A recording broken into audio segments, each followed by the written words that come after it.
Bobi Wine akakasiza naye akatambi kayina maaso awo atezza ensonga za Ann Taylor ne SB4 nabyo tebinnaba kuggwa. Maama Phina, Amaziga Merere, Dr. Kuluthum bannange Pretty Nicolas ye kyamukoze namwe kyetaagisa nga mukyerabiddeko mu maaso awo si birungi n'akamu. Mugamba mutya mwasibye mutya abantu bange kansuubire muli bulungi ng'enkola yaffe mbasaba vidiyo no mugimpere like era n'ensaba gwe wenna atanaba kusubscribinga wano ku Suvia News Extra nti mukwano subscribinga era onyigende mu notification bell olemesibwanga byonna byemba nteekayo wano ku Suvia News Extra. Nenyongera okusabira mmwe n'abalwadde abakosefu ntisaba ekisa kya Mukama ate kibatuukeko ba mikwano musobole okuddamu okufuna obulamu obweyagaza. Nenyongera okujjukiza gwe wenna ayagala okulangira bizinesi ennamba yange y'essimu weeri awo omunange ojja buzi ku WhatsApp ate nga twogera ebisingawo nga tulyoka tukuba ate abantu bizinesi munnayi nabo nga bakijjamu omujjuutuko. Sigenda Chris era nga nkutandise ne Maama Phina munnange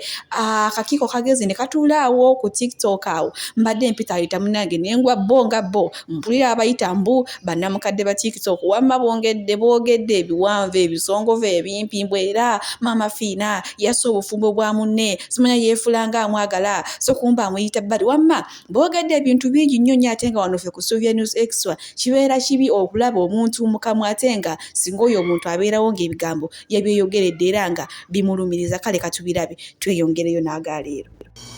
Omukazi yakugulira emmotoka n'ogikwata n'ogiwa Maama Phina. Maama Phina naawe oli wankwe mbufumbo bw'abaana. Simanyi lwaki oyagala SB4 nnyo okusinga omukazi.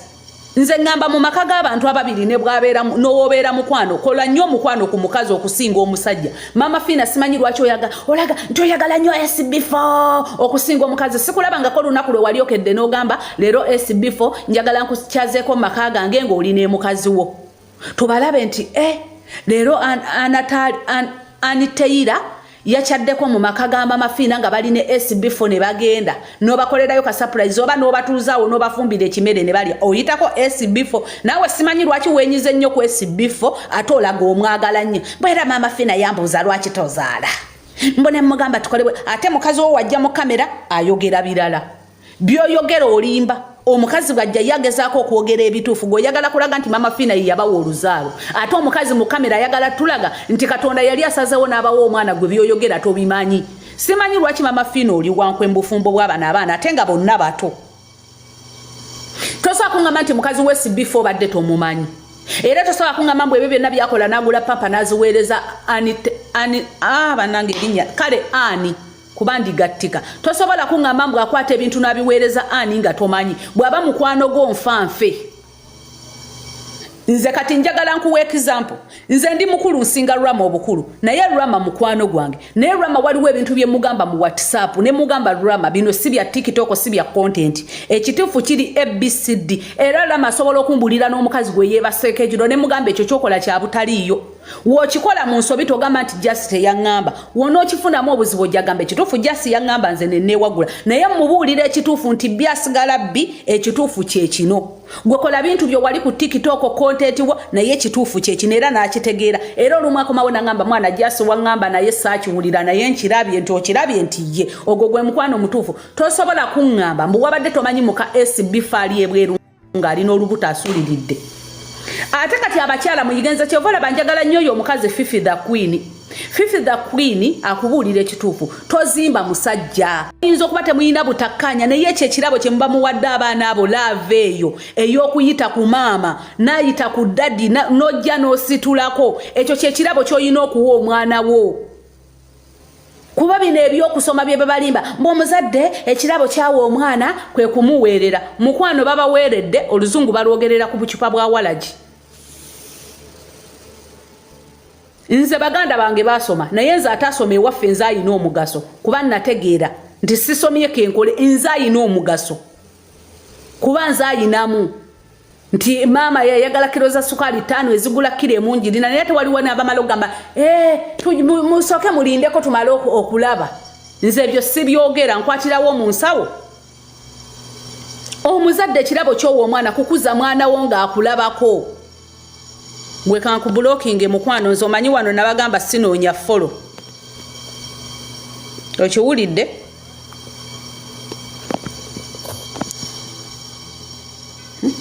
naye owadde olukusa lunene nnyo malaaya y'okumanyiira mukazi wo kuba oli gwe tumanyi gwe wayanjula oli tomwanjulangako yenna akutta olubuto aluwanise mu kamera ayagala kulaga mukazi wo nti nange nsobola okuzaala mukwano osobola okuzaala naye abaana tebafaanagana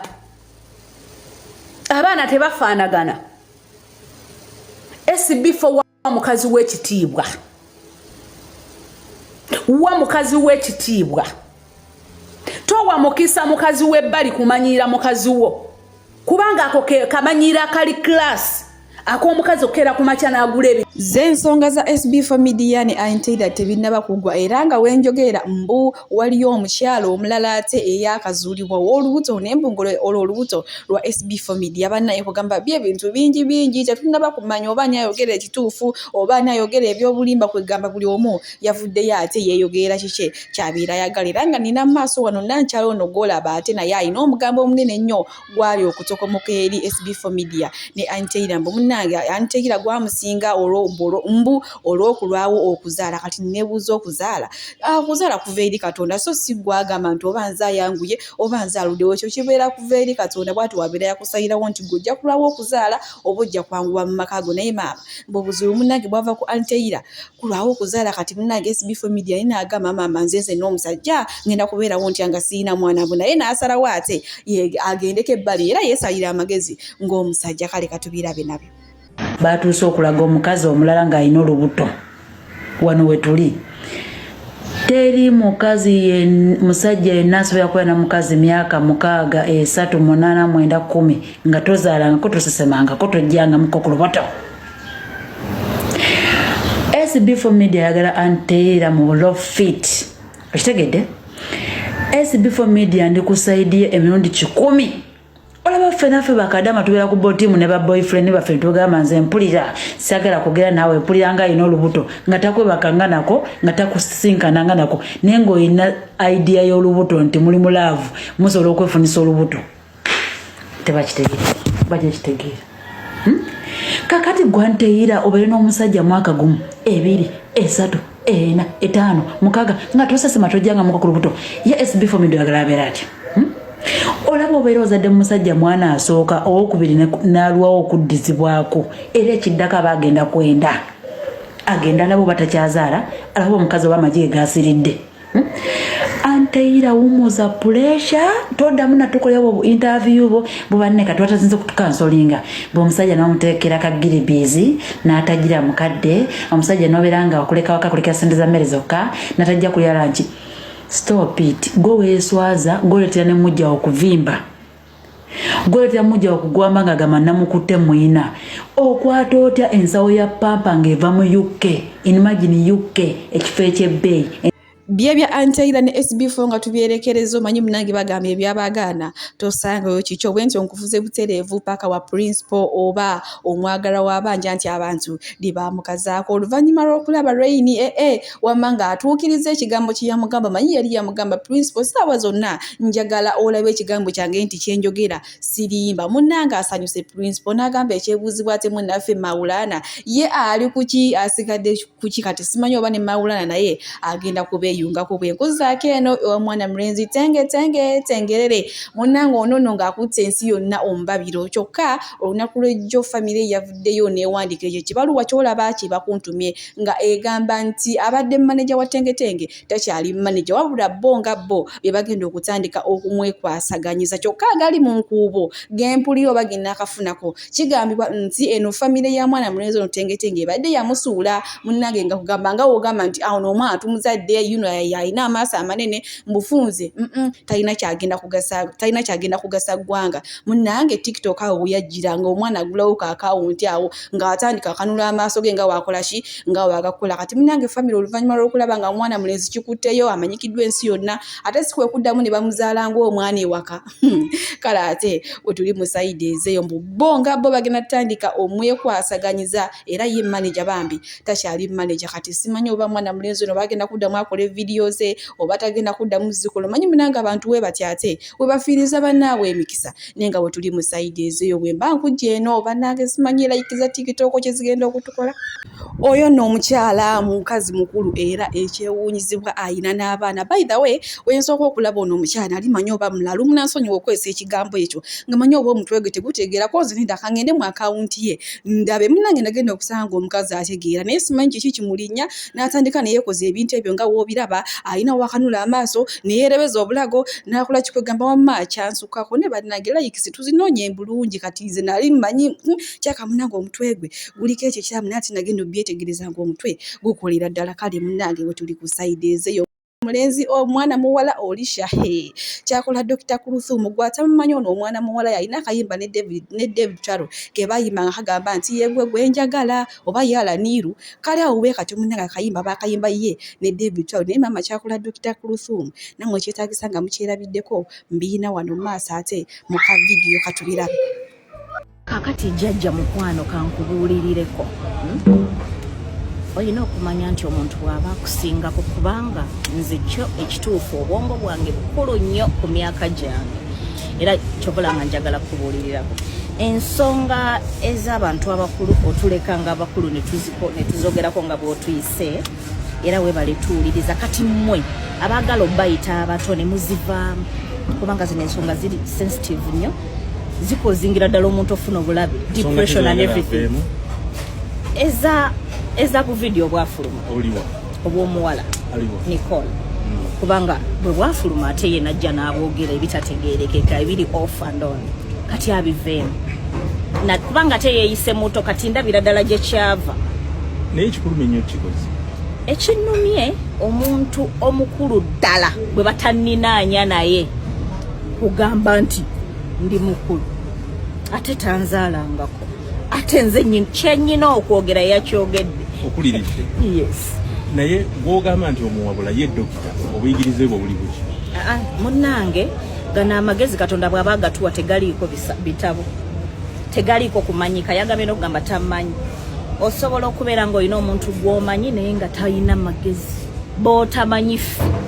nga ffe abajja okuyamba n'okubuulira n'okuwaayo kachansi n'osooka n'ofuna ideas ze tuyina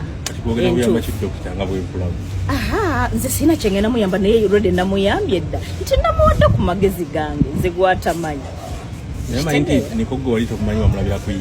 ekyo kyokka kituufu nnyo era dokita wo ne mwebaliza ddala yalaba Nicole n'amuyamba n'amusomesa era tumwagala ffenna abalaba nange kennyini by the way mwagala nnyo ayina layini gy'alimu ey'omuntu gwenjagala ey'okuyamba abantu muntu mutuufu nnyo yakuyise gwakuliridde ekyo kituufu kintu kituufu nnyo ekyo ekyokuyamba abantu kyaliko naye nze ekyanzijayo bigambo byayogera after the video kyekyo kyokka sigamba nko nti tamanyi kuyamba oba muntu mubi oba mukyamu no akola birungi she's a good person talina tabu yabyonoonedde wali ate munnaye abakulu tebakkiriza nti bakola ensobi naye buli muntu akola ensobi bwe yagambye naye munnange ekya music ate ekyo si kikulu era kyo kyemugambye alisobola okuba nga tampulira nko naye mba muzeeyi eyakyogedde jjajja waffe Kuluthum Hajjat Kuluthum sisobola munkuze muwulira okitegeera ate nga mpulira nti mukyala abakyala abaali bafumbirwa abantu ababuvunanyizibwa abakyala abakulu kati bambi teruli kyanemba nga nkusinga okitegedde ekyakutawanyiza bintu bye nagambye nekikutuuka ku mutima nga kituufu kati wabadde confused olaba omwana ono tasobola kuba na ideas omanyi ekituyisa abakulu mwebiri ensonga mweziri nyingi enjogera yekuyisa omukulu okutegeerako kukuyisa omukulu so that is the reason ekinuma kyekyo nkyewuunya anti weewuunya omuntu gw'owulidde for long time ng'omuwa ekitiibwa all the way ate najja kubanga omugambyeko ekintu ekituufu ekimuyingidde ku mutima seetaaga kubijjukira kyemanyi mukulu wange jjajja wange mukulu wange that's all siriwo wano by the way ku judging nyiza noba nali mu pitway nga mpulira ababo kubanga ffe waffe siri mukyala musiraamu naye tudidde basiraamu twawuliranga abaami omwami oyo yabeeranga naye era tumbuulira ne mukyala we nga tuli bato but bambi wakoze bubi ndowooza wabadde oyagala naye ate kyansanyuddemu kirungi ekintu kyange kye namugambye nangamba n'okuŋŋamba nkuze aneetaaga muyambeko mu organization ze abaana be. I'm so happy ekyo ate nkuwa credit webale kiraba nti nkusinga okutegeera wadde oli mukulu mu myaka genzi kati ndowooza bwewafumbirwa Atlam nolowooza nti naawe ozze buto kati olowooza wenkana n'olisha nowe tekiriba tekirisoboka tekijja kuba kityo. Nze sizze kwogera myaka nze soogera myaka gyange nkola birthdays everyday ndi musanyufu nnyo nti Katonda yampa obulamu era abumpa era buli lunaku buli lwenkeera ngamba Mukama nsaba ompanga nze ompa obulamu obulungi nsobole okulaba ne ku baana bange abazzukulu n'abazzukulu kitegeeza ndi ready okula era nkwagala sikutyamu wadde I've got to sikutyamu wadde sikubanga kyensaba kati naye ate newuunya omuntu omukulu ateredde azzukuza ate ebyokubanga akitya kati yenensi ekuleeraga